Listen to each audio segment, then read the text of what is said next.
Всем привет! Сегодня с вами Леонид Бугаев и Кей Шимада, человек-футуролог, который уже второй раз приезжает в Москву и показывает свое видение будущего. Я действительно очень рад показать вам это видение, потому что Кей – тот человек, который путешествует гораздо больше, чем все мы вместе взятые.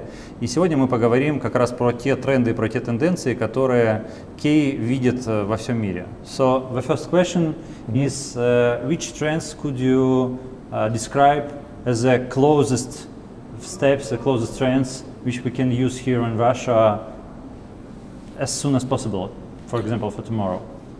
I think in terms of a mobile platform, there's still some things that you could do here, for instance, for augmented reality, payments, some things that have been already implemented in more advanced mobile markets, such as the US and, for instance, like Japan, from where I come from. So those are the tomorrow step, because payments in augmented realities, those are technologies that exist, and if you find a good way, they could be implemented onto the phone and into services that your customers can use right away. So that's for tomorrow.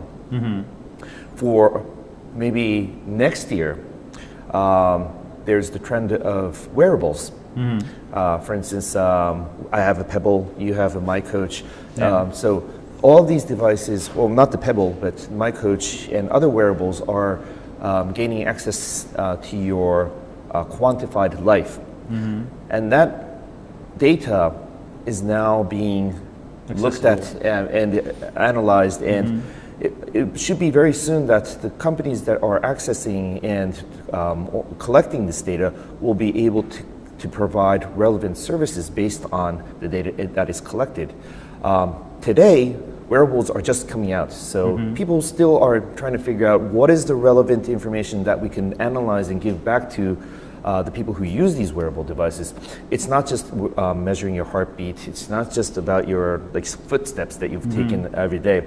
It could be tied more into, for instance, like your medical records. It could be tied into your working or like your eating habits. So we need people, professional people, being able to access and digest and interpret that data so it means something for the people who are giving away that data. And that will take time, but there's a growing trend of wearables coming out, and people are more and more interested in quantifying themselves. So I think that should be a growing trend from next year. That's for me, that is big. For this young student, for example, the advice is where you need to understand what big data is your future, and it could be your next the gold mining session. That's true. You can make your career for the next 10 years, for example. That's very true. I think that's a very good point, because, for instance, a lot of companies are looking for data scientists. Yes. 5 years, 10 years ago, we didn't have this kind of position name, but more and more people need to understand what big data means. So there's a position that's called the data scientist, and companies are creating these positions to basically do what I explained before, make sense of all the data that is collected and make it relevant to the client or the customer who has provided that information, so that consumer or end client can feel happy about giving away his data. Is it possible to point out the closest problems of humanity, for example, traffic, health, money, food, which can be solved via big data as a tool? For instance, if we take traffic, there are ways to access people's anonymous GPS data, and if you can visualize that, you could sort of point out where the anomalies are of certain traffic deadlocks. I don't know about the city of Moscow where you always have a continuous congestion, but you could use that data to point out the anomalies, and based on that, you can assess what to do. Health, I think, is a little further away, because a lot of these wearables are not medical devices. They are not, they're consumer electronics that access sort of like your biosignals. But if there's and I think there's a disconnect with the medical world and the consumer world. So unless we figure out how to assess the big data to make it relevant to your lives, there won't be a very big impact solution that will affect our lives. Eating habits, there are sensors that could tell you what you're going to eat, tell you about the sugar level within like certain kind of fruits and so forth. And that can be done by sensors and infrared cameras or the likes. But in terms of mobile, we would probably need something that is like an attachment that goes onto a phone. But that technology is there, and if people see a certain need and feel it is relevant to their lives, that might be much more closer to materialization in comparison to medical. So big data, I think, can be used in a lot of ways and in a lot of industries, but in the categories that you mentioned right now, I think traffic or actually being able to analyze people's activities and behaviors to help people tackle issues would probably be the fastest one. So the modern engineer, not a Xcode, not a design, not a marketing, the guy who creates connection between this device and this device.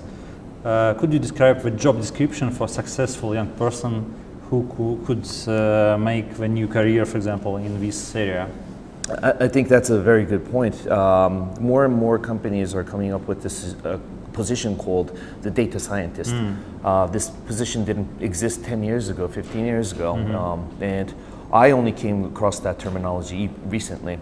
But going into the conversation, going back into the conversation that we had a few minutes ago, companies like ourselves are trying to make sense of the data that we are collecting. We are collecting it, and I'm not sure if we understand why we are collecting it. But I think young students who have a very good grasp of math and, for instance, like physics and so forth, have a very big possibility of looking into that raw data and making sense out of what's there. For instance, for a person like me with no programming background and a liberal arts person, it's just zeros and ones. But then again, I understand that the engineering and the technical backgrounds of the students in Russia, and especially Moscow, are pretty high. So students, I think, would be very enticed with this new position that is being very cherished within these new corporations, called the data scientists. It might be very, very interesting for them to look into that possibility of helping your peers or your boss, help them understand what data they're looking at. So the data scientist is, I think, one position that if I were in my 20s, I would probably be working my ass off, studying math and so forth to become a data scientist, because it's so relevant to the industry around mobile and mobility that is to come. I wish I knew the future, but we already know the patterns of this future. So the last advice for the mobile developers, not only, on which area we can look at the fastest productivity or maximum impact, which you can recommend, at which screen we need to look at, or at which area we need to put the efforts on? I think definitely for the next 2 or 3 years, it's the mobile device, it's this. But overlapping over the next 2 or 3 years time, I think from 2 or 3 years from now to like 5 to 7 years, that span would probably be here or in the forms of like smart glasses. And then 10 years from now, it will definitely be inside of the brain. Well, maybe not inside of the brain, but for instance, like Google just patented a contact lens camera, so it will be wearables, real close to the absolutely body and close to the inside the body. Absolutely, absolutely. So it will become more and more attached to integrated into the human body. Yes. So for now, we're talking about wearables that you could take off, very easily because they're bulky devices. Then now it's strapped on. Sooner or later there'll be t-shirts and dresses that you will wear, maybe underwear to to assess your health too, and that's all there. But it just hasn't created a robust market yet. But that will soon be here. In 2 or 3 years from now, it'll start building up substantial revenue, and then when it reaches the critical point, it'll become mass, and that's what I see 2 or 3 years from now. So Nike, Adidas, and Gucci, everybody's will be connected to this main screen. That's a very good point too. It's not your traditional manufacturers who will make these devices. It's, for instance, your traditional eyeglass makers who will go up against Google to compete against Google glasses. It'll be, for instance, like car manufacturers coming up with smartwatches that are connected to the car that you own. So the paradigm shift of all this is moving on from your traditional manufacturers making consumer electronics to brands that make fashionable items being able to produce that and manufacture that under their brand name. So the paradigm is going to shift dramatically in the next 2 or 3 years. Maybe a fashion designer here in Russia might become one of the top wearable biometrics apparel here. You never know. You never know. Greatest point of view I've ever seen. So, большое спасибо Кею за его видение. Мне кажется, в таком мире нам предстоит жить и развиваться. Я же желаю всем мобильным разработчикам прислушаться к этому мнению и использовать эти тренды в своей ежедневной деятельности для того, чтобы найти кратчайший путь к успеху и к монетизации. Оставайтесь с нами и увидимся.